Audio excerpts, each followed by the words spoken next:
Alright, so Drake pulled up on Aiden Ross's stream again. Pretty sure this is his second or third time linking up with him on stream. And during one part, Drake casually confirmed that he's cooking up a new solo album. I've been listening to it. Yeah, of course. Every time, every journey. Working on a new album right now. It's a what? Slap already. He didn't say too much more than that, but it's kind of wild when you think about it. His collab tape with PARTYNEXTDOOR, Some Sexy Songs for You, just dropped a couple of months ago. And here he is already talking about a brand new solo project.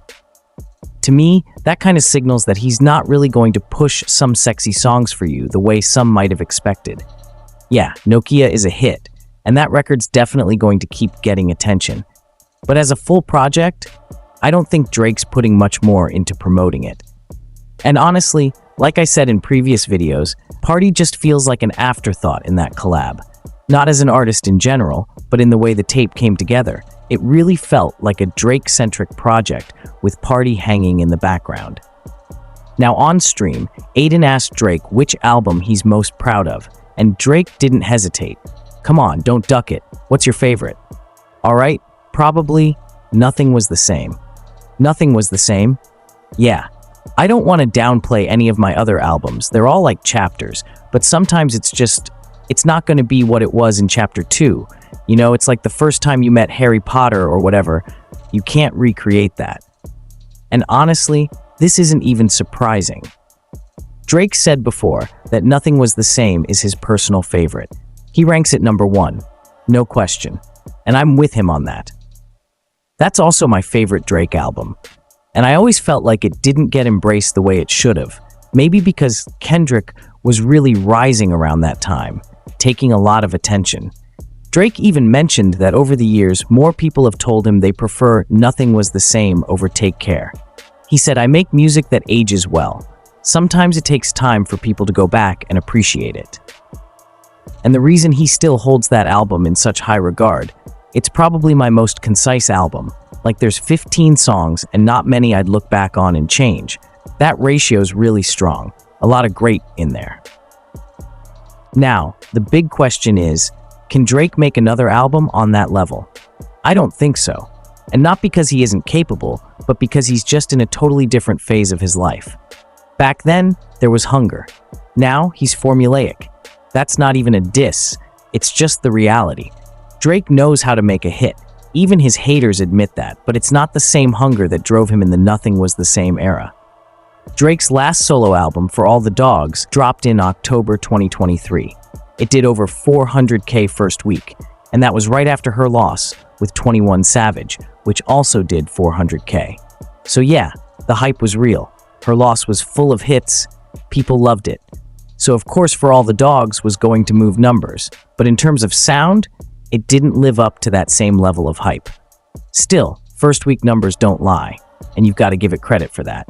But now that he's teasing a new solo album again, I'm curious, what's it going to sound like? What's the vibe? What's the theme? Because let's not forget, Drake had a very interesting 2024.